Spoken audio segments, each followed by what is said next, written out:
Hello, I'm talking today with Joe Hester. Is that pronounced right? Hester? That's great, yeah. Yeah, Joe Hester. And how old are you, Joe? 44. 44. And I'm going to ask a lot of private and intruding questions because that's what we're here to talk about. But do you mind me asking how heavy you were when you started your weight loss process? 394 pounds. Okay, right. And what are you I to? don't know how that, no, I was going to say, I don't know how that converts over to, I'll put it all in the links underneath and make perfect, sure yeah. it can flash up as an infographic on the screen. Um, and how long ago was that you were starting to lose weight? 2009. Okay, right. And do you mind me asking what you weigh today? I am actually a little up from what I was. I fell off my diet for a couple of months. My lowest weight during the diet was 189, Wow. and now I'm just a little over 200. So I'm getting it back down there again. Mhm. Yeah, it So happens. I mean that's over 200 pounds weight loss. Mhm. And Oh, yeah. how long did it take in total? Did you say? A couple of years. Yeah. The first year was I think I lost 100 pounds in the first year. That Mm, was real. It went by really fast. I was just cutting sugar yeah. more than anything. And I mean, let's start at the beginning. Why had you put on this weight? Why had you got to the point where you were 394 pounds? What do you think caused that? I've actually had an illness since birth and didn't know really what the diagnosis was. So I was going to the doctors and they were putting me on medications, and my activity level went down, and my mother was ill. And so all of these factors combined get put me in a sedentary lifestyle, and I just let my diet get out of control, Mm, trying to do things to make myself comfortable as far as food wise. And so I was eating things that were bad for me, a lot of sugary foods and fried foods and processed things and soft drinks. Um, and so that's what put me there. And I finally took control of it eventually and decided to make some changes one at a time. mm. I mean, So it's an interesting as well. I mean, it's difficult word to describe it, but it's you suffer from mitochondrial disease. I do, and a lot of people haven't heard of it. Some people have, and basically, it's just where the body's energy factories fail, Yeah. and so without that, then your organs fail in the long term, and over time, it just becomes a chronic illness Mm, that gets worse and worse. But you can get control of a lot of the uh, elements of it by controlling your diet, keeping yeah. your weight down, and avoiding all of the wrong foods. Mm, And so the diet helped me to sort of not necessarily reverse it.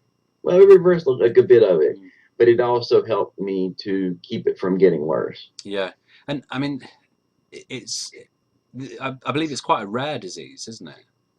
It is, and it's they say that in reality there are probably about 1 in 2,000 people affected by it in some form or another, Mm, whether they're diagnosed or not. But the number of diagnosed people is much the ratio is much larger. mm. And very sadly, your mother suffered from it as well, and she died of it, I believe.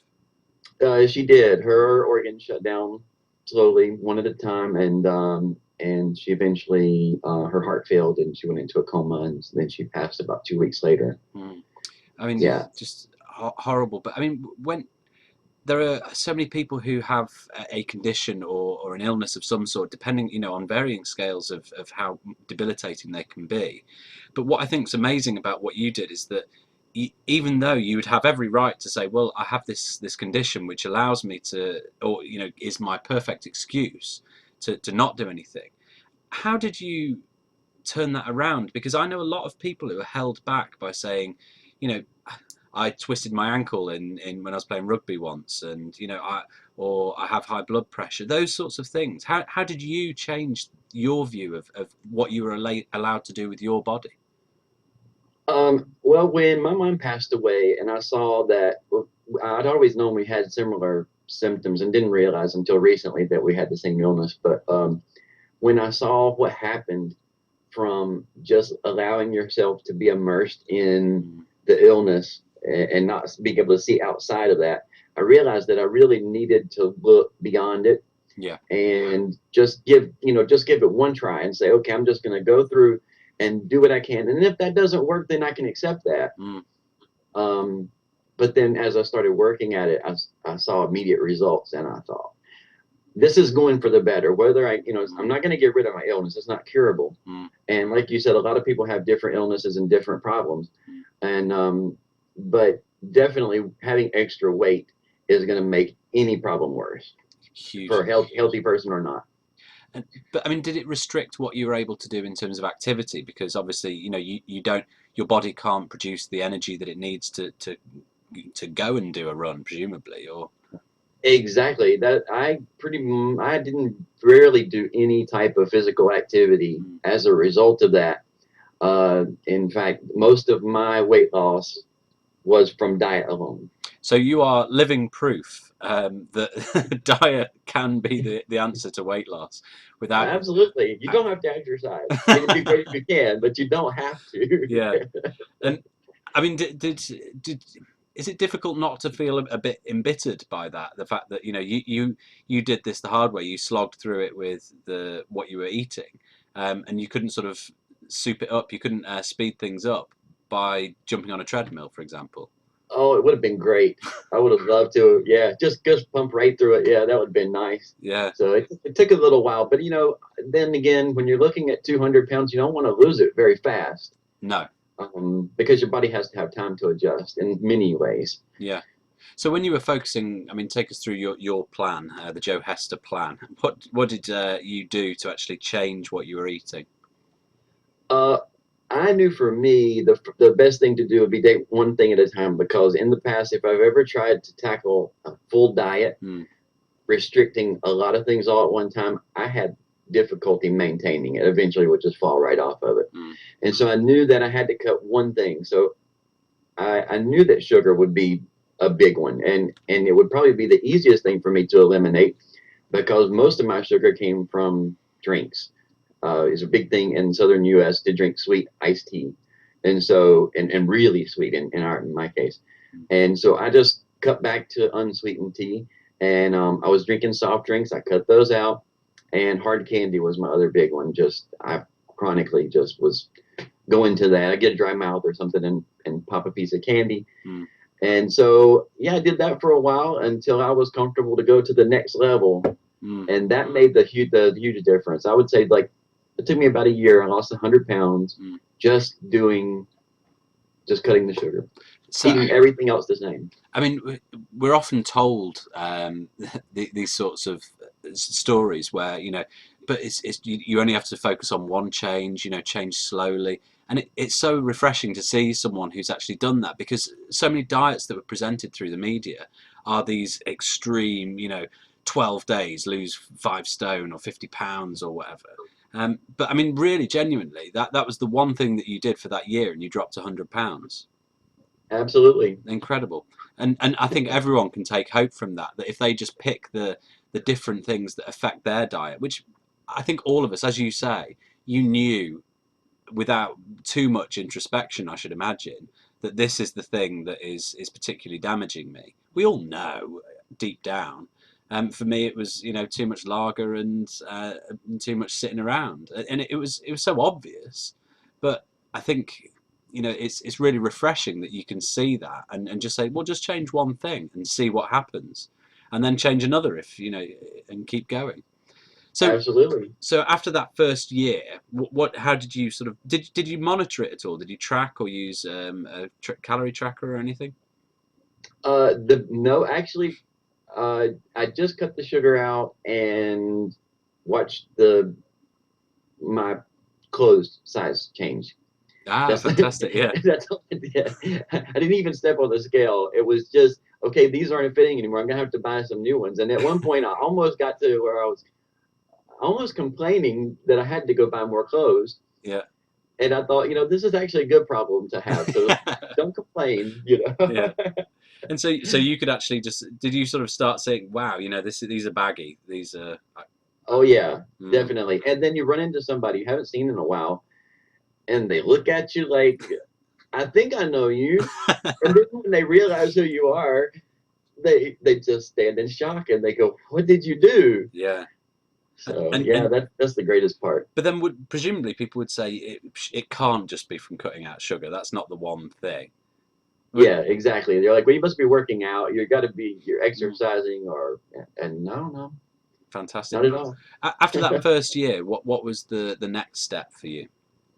I have, I love bread, Mm, and just I still have issues with it. So I try to avoid like going out to eat it. If they serve bread for the beginning, I'm just no. Let's find someplace else to eat. yeah. It's just tough for me. So, but that was a big one. I cut out bread for a while, and then when I found that I was okay doing that, I moved on and cut out fried foods. Mm-hmm. That's a big one. Love French fries and Mm. anything fried. The southern U.S. we're big on fried stuff. So It it's doesn't sound like a particularly healthy place, Joe. not at all. Sweet tea, fried foods, lots of desserts, large portions. This is the yeah. This is what we deal with here.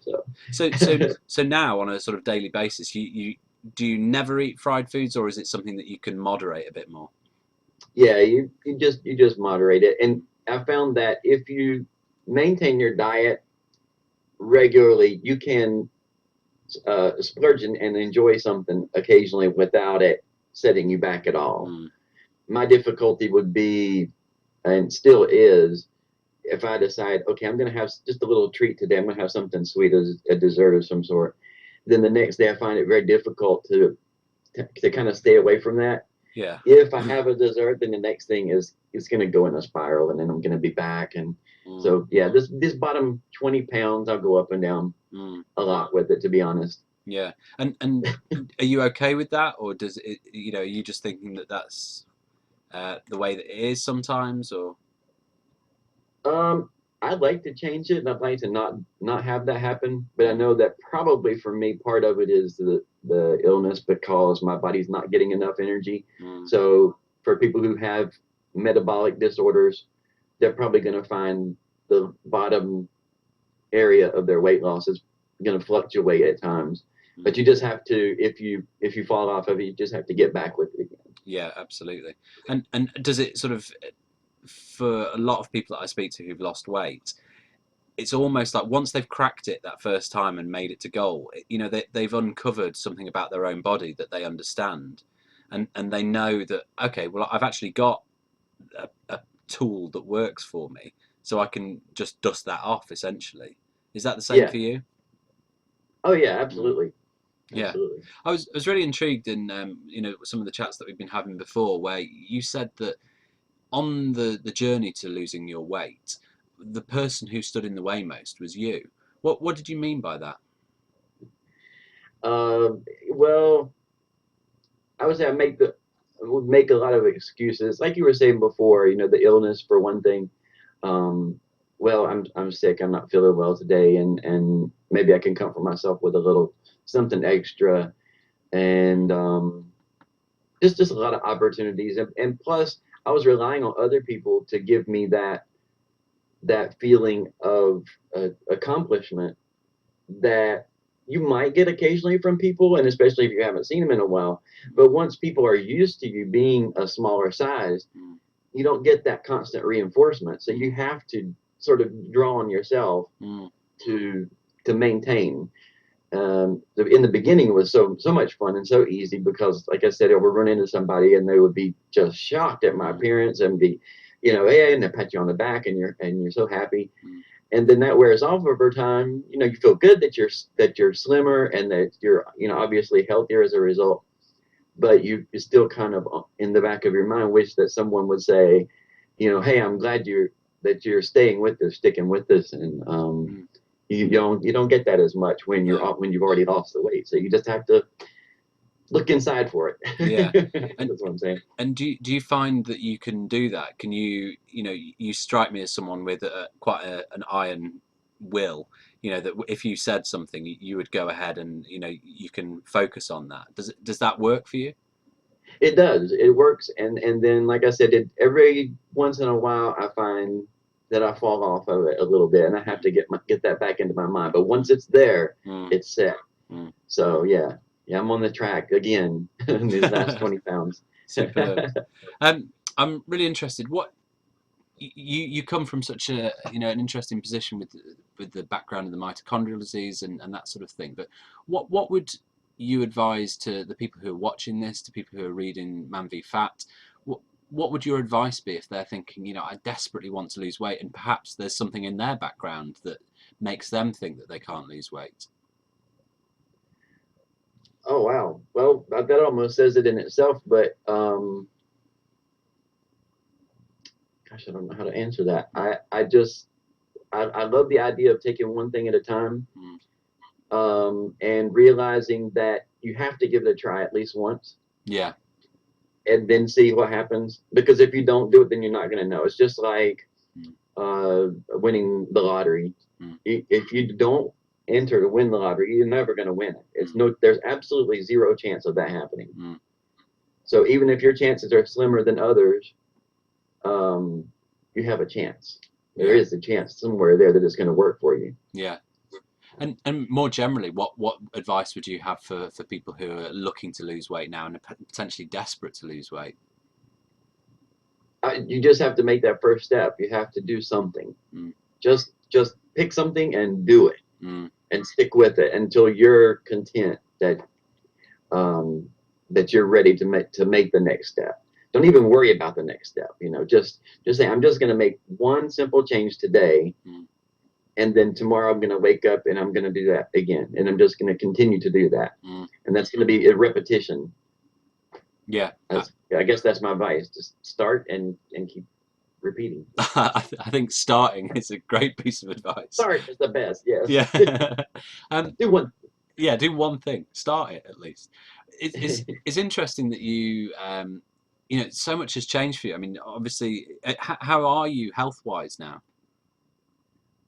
I'm still battling the illness, and now that I know what it is, I'm trying all sorts of new, supplements and things that they're advising, Mm. and along the way that can alter the way your metabolism works, and so it can be challenging. It can also be a good thing. So I'm tweaking that.